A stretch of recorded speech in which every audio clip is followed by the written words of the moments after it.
Bismillahirrahmanirrahim. Assalamualaikum warahmatullahi wabarakatuh. Bertemu lagi dengan saya Nurah Hilmiah Permasari yang akan membahas mengenai pengantar akuntansi atau financial accounting.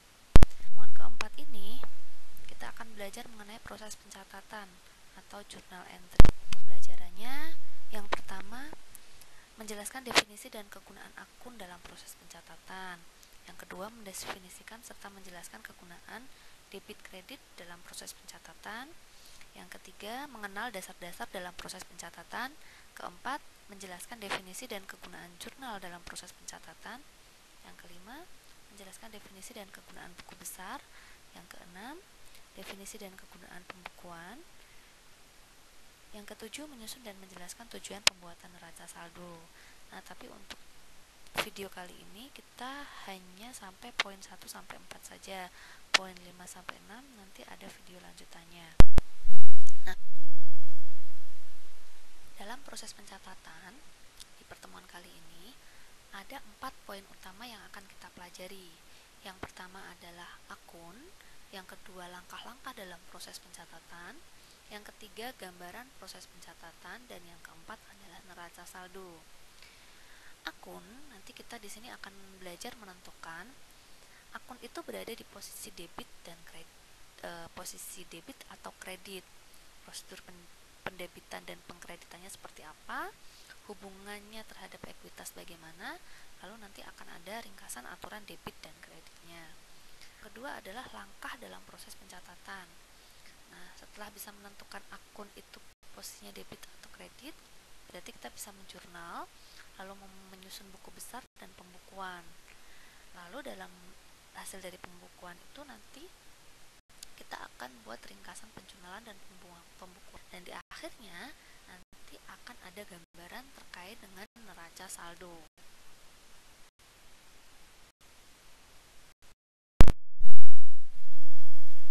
Rekening atau account ini merupakan catatan akuntansi yang terdiri dari kenaikan dan penurunan dari akun-akun seperti aset, liability, equity, revenue, atau beban. Nah, bentuknya, contoh bentuknya seperti ini untuk T-account. Nanti account name-nya nanti diisi nama akunnya, misalkan aset itu ada kas, nanti ditulis di sini account name-nya. Nah, ini contohnya seperti ini. Posisi yang sebelah kiri itu adalah debit, di sebelah kanan itu kredit.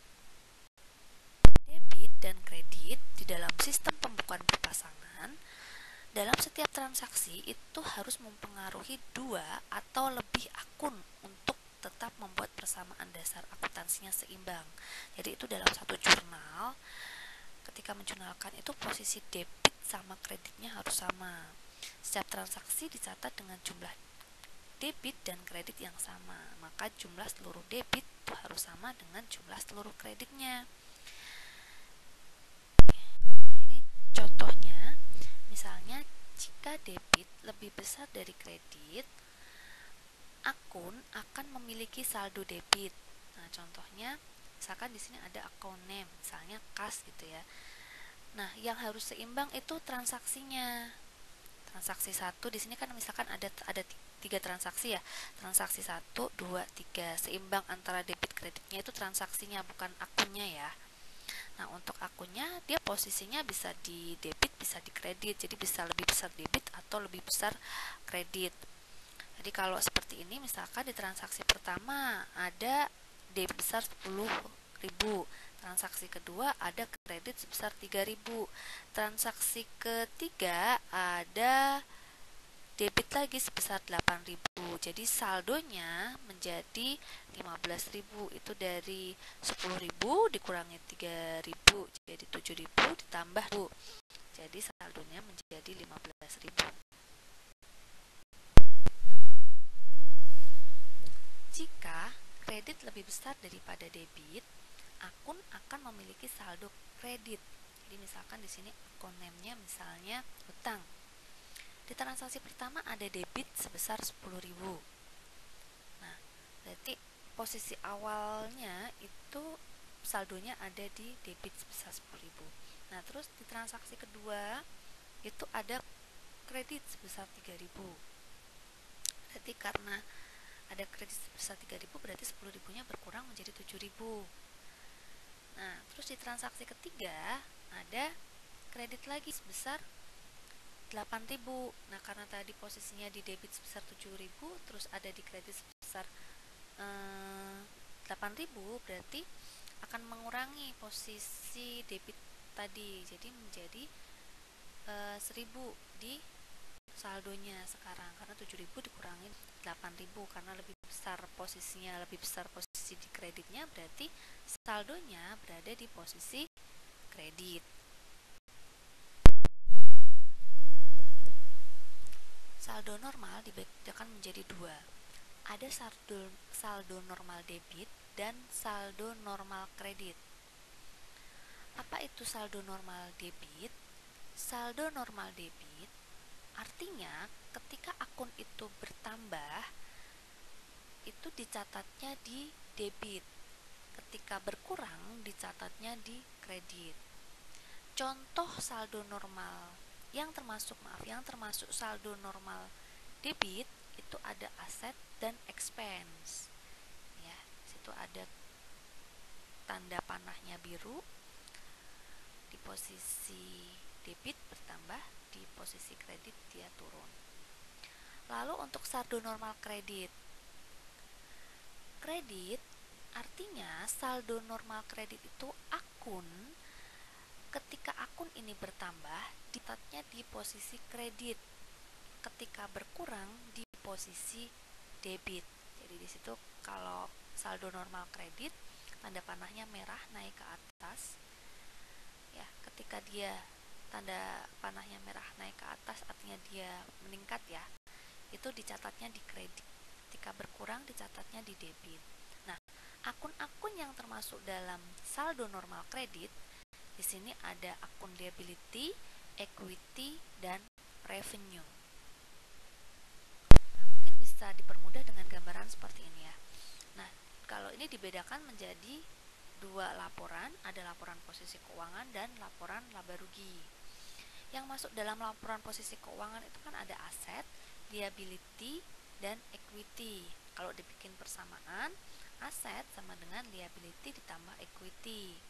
Nah, di laporan laba rugi itu ada revenue dan expense.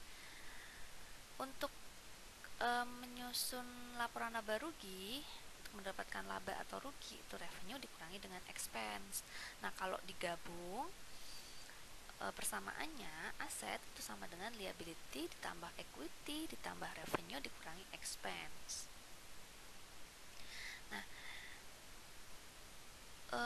aset, nah di sini ada tanda panahnya naik ya.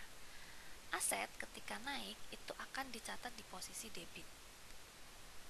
Nah, expense sama seperti aset.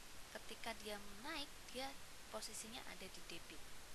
Nah, kebalikannya untuk liability, equity, revenue, dia akan dicatat di posisi debit ketika nilainya turun. Gitu ya.